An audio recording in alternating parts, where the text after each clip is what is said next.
Hello everyone, Radhe Radhe. तो आइए हम सुनाते हैं आज दशा माता की कथा।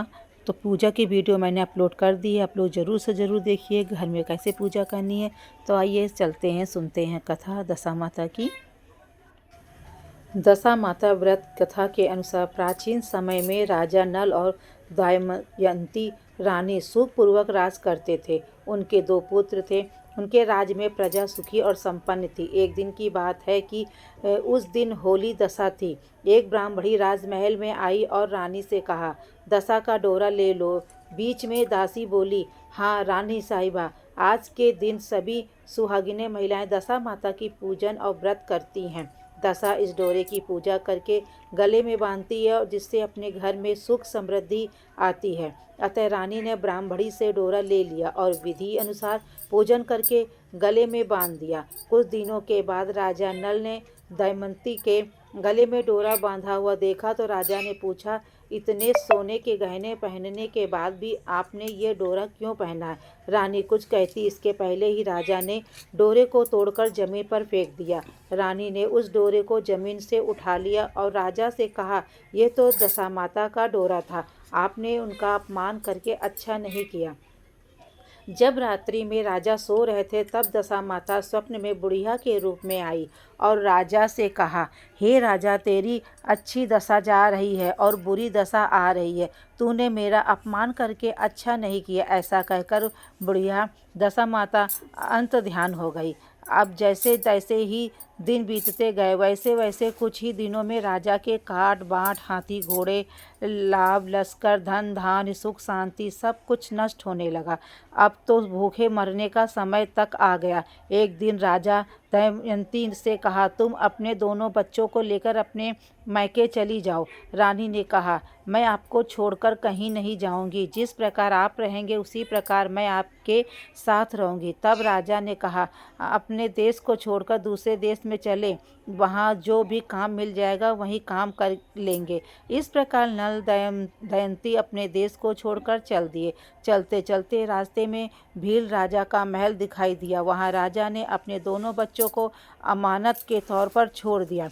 आगे चले तो रास्ते में राजा के मित्र का गांव आया। राजा ने रानी से कहा, चलो हमारी मित्र के घर चले। मित्र के घर पहुंचने पर उनका खूब आदर सत्कार हुआ और पकवान बनाकर भोजन कराए। मित्र ने अपने शयन कक्ष में सुलाया। उसी कमरे में मोर की आकृति की खूंटी पर मित्र की पत्नी का हीरो जड़ा कीमती हार टंगा था।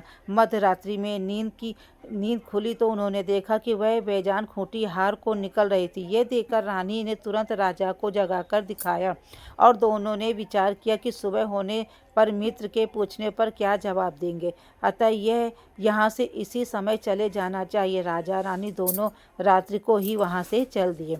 सुबह होने पर मित्र की पत्नी ने खूंटी पर अपना हार देखा और हार वहाँ नहीं था। तब उन्होंने अपने पति से कहा, तुम्हारे मित्र कैसे हैं जो मेरा हार चुराकर रात में ही भाग गए?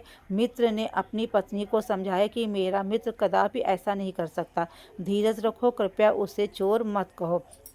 आगे चलने पर राजा नल की बहन का गांव आया। राजा ने बहन के घर खबर पहुंचाई कि तुम्हारे भाई भौजाई आए हुए हैं। खबर देने वाले से बहन ने पूछा, उनके हालचाल कैसे हैं? वह बोला, दोनों अकेले हैं, पैदल ही आए हैं तथा वे दुखी हाल में हैं। इतनी बात सुनकर बहन थाली में कांदा रोटी रखकर भैया भाभी से मिलने आई। राजा ने तो अपने हिस्से का खा लिया, परंतु रानी ने जमीन में गाड़ दिया।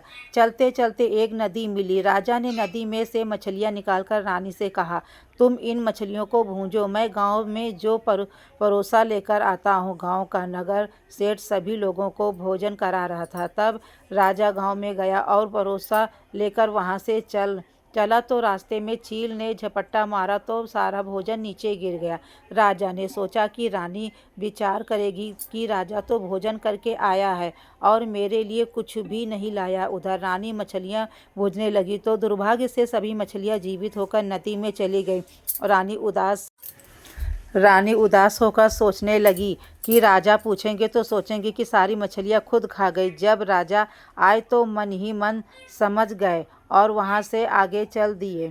चलते चलते रानी के मैके का गांव आया। राजा ने कहा, के अपने मायके चली जाओ, वहाँ दासी का कोई भी काम कर लेना, मैं इसी गांव में कहीं नौकरी हो जाऊंगा। इसी प्रकार रानी महल में दासी का काम करने लगी और राजा तेली के घर गाने पर काम करने लगा। दोनों को काम करते बहुत दिन हो गए। जब होली दासा का दिन आया तब सभी रानियां ने सिर धोकर स्नान किया। दासी ने भी स्नान किया। दासी ने रानियों को सिर गूंधा तो राजमाता ने कहा, मैं भी तेरा सिर गूंद दूं। ऐसा कहकर राजमाता जब दासी का सिर गूंद ही रही थी तब उन्होंने दासी के सिर में पंख देखा तो ये देखकर राजमाता की आंखें भर आईं और उनकी आंखों से आंसू की बूंदें गिरी।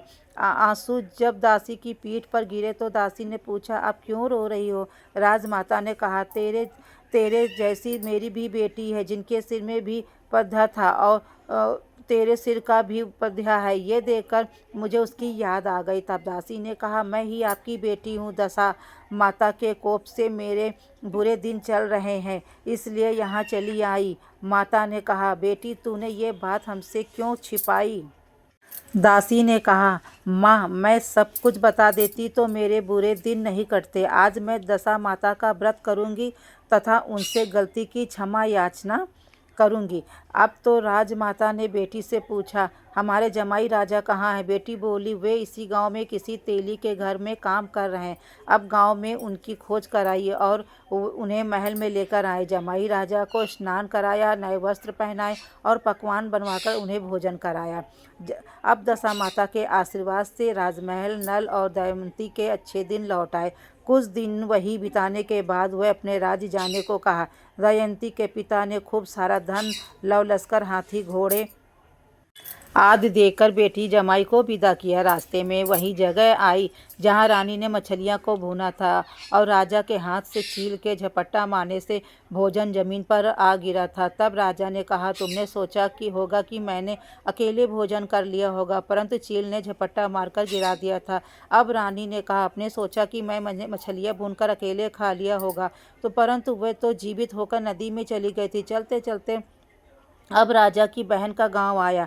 राजा ने बहन के यहाँ जा खबर भेजी। खबर देने वाले से पूछा कि उनके हालचाल कैसे। उन्होंने बताया कि वे बहुत अच्छी दशा में हैं और उनके साथ में हाथी घोड़े लव लश्कर हैं।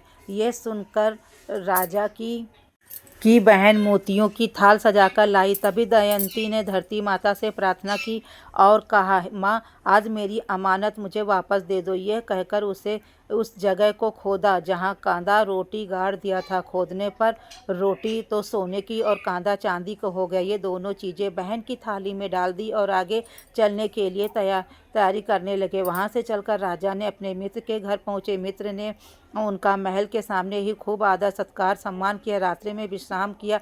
उन्हें उसी शयन कक्ष में सुलाया। मोरनी वाली खूंटी के हार निकल जाने वाली बात से नींद नहीं आई। आधी रात के समय वह मोरनी वाली खूंटी वाली हार उगलने लगी तो राजा ने अपने मित्र को जगाया तथा रानी ने मित्र की पत्नी को जगाकर दिखाया, आपका हार तो इसने निगल लिया था। आपने सोचा होगा कि हार हमने चुराया है। दूसरे दिन प्रातःकाल नित्य कर्म से निपट कर वहाँ से वो चल दिए। वे भील राजा के यहाँ पहुँचे और अपने पुत्रों को मांगा तो भील राजा ने देने से मना कर दिया। गाँव के लोगों ने उन्हें बच्चे वापस दिलाए। नल दमयंती अपने बच्चों के साथ लेकर अपनी राजधानी से निकट पहुँचे तो नगरवासियों लव लश्कर के साथ उन्हें आते हुए देखा।